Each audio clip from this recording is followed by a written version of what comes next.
আমাদের দেশের প্রেক্ষাপটে খুব কমন একটি সমস্যা হচ্ছে মাড়ি দিয়ে রক্ত পড়া। দেখা যায় যে ব্রাশ করলে রক্ত আসে, থুতু ফেললেও রক্ত আসে, অথবা দেখা যায় পেয়ারা আপেল কিছুতে কামড় দিলেও রক্ত আসে। তো এই মাড়ি থেকে রক্ত আসার যে প্রধান কারণ সেটি হচ্ছে মাড়ির প্রদাহ বা জিঞ্জিভাইটিস। তো এটি থেকে মুক্তির জন্য যে চিকিৎসা রয়েছে সেটিকে বলা হয় স্কেলিং এবং পলিশিং। স্কেলিং পলিশিং একটি পার্মানেন্ট সলিউশন, তবে সময়ের অভাবে অনেকে ডাক্তারের কাছে যেতে পারেন না বা পরে কখনো যাবেন ভেবেছেন কিন্তু সাময়িকভাবে মাড়ি দিয়ে রক্ত পড়াটা কমাতে চাচ্ছেন। তাদের জন্য কিছু ঘরোয়া উপদেশ আছে। আসলে মাড়ির সমস্যাগুলো হয় ঠিকমতো ব্রাশ না করলে খাবারের কণা দীর্ঘদিন জমতে জমতে দাঁত এবং মাড়ির মাঝখানে শক্ত আবরণের মতো হতে থাকে, পাথরের মতো হয়ে যায়। একে আমরা মেডিকেলের ভাষায় প্ল্যাক বা ক্যালকুলাস বলে থাকি। এগুলো পরিষ্কার না করে নিলে মাড়ির ব্যথা শুরু হয়। তো সাময়িকভাবে এই রক্ত আসা কমাতে অনেকে ভাবেন যে ব্রাশ করলে যেহেতু রক্ত আসে তাহলে আমি ব্রাশ করা কমিয়ে দিব, কিন্তু এটি করা যাবে না। নিয়মিত 2 বেলা নরম টুথব্রাশ দিয়ে আপনাকে ব্রাশ করা চালিয়ে যেতে হবে। এছাড়া আমাদের বাজারের সকল টুথপেস্ট দাবি করে থাকে যে এরা মাড়ির জন্য স্পেশাল, তবে আমি একটি মেডিকেটেড টুথপেস্টের কথা আপনাদেরকে বলতে পারি। সেটি হচ্ছে প্যারাডন্টেক্স। প্যারাডন্টেক্স নামে একে পাবেন। এটি আপনারা কিনে ব্যবহার করে দেখতে পারেন। এটি ব্যবহার করে আপনি টেস্ট পাবেন না, কারণ এটির টেস্ট অত্যন্ত বিদঘুটে। তবে মাড়ির জন্য এই টেস্টটি ভালো, মেডিকেটেড টুথপেস্ট।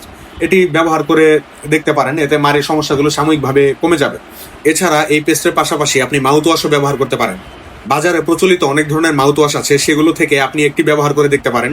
মাউথ ওয়াশ ব্যবহার করলেও আপনার মাড়ি থেকে রক্ত আসার যে প্রবণতা সেটি কিছুটা হলেও কমে যাবে। তবে আপনি যদি মাউথ ওয়াশ ব্যবহার করতে না চান, তবে বাসায় হালকা গরম পানিতে 1 গ্লাস পানিতে 1 চামচ লবণ মিশিয়ে কুলিও করে নিতে পারেন। দিনে 2 থেকে 3 বার কুলি করতে পারেন। এতে করেও আপনার মাড়ির সমস্যা অনেকটা কমে যাবে। মাড়ির ব্যথা থাকলে সেই ব্যথা থেকেও আপনি উপশম পাবেন এবং উপকার পাবেন। এর পাশাপাশি আপনি জানেন যে মাড়ি থেকে রক্ত আসার আরেকটি প্রধান কারণ হচ্ছে ভিটামিন সি। ভিটামিন সি এর অভাবেও মাড়ি থেকে রক্ত আসতে পারে। তাই আপনারা ভিটামিন সি সমৃদ্ধ খাবারগুলো বেশি বেশি গ্রহণ করবেন।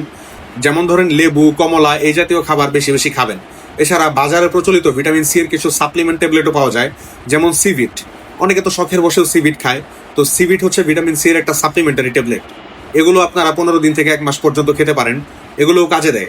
আশা করি এগুলো ফলো করলে মোটামুটি আপনার মাড়ি থেকে রক্ত আসার যে সমস্যা সেটি থেকে আপনি সাময়িকভাবে পরিত্রাণ পাবেন। কিছুটা হলেও আপনার উপকার হবে। তবে মনে রাখবেন যে পার্মানেন্টভাবে এই সমস্যার সমাধান করতে হলে আপনার দাঁতে জমা পাথরগুলোর চিকিৎসার মাধ্যমে সরিয়ে নিতে হবে, এবং এই চিকিৎসাটা স্কেলিং এন্ড পলিশিং এর মাধ্যমে করতে হবে।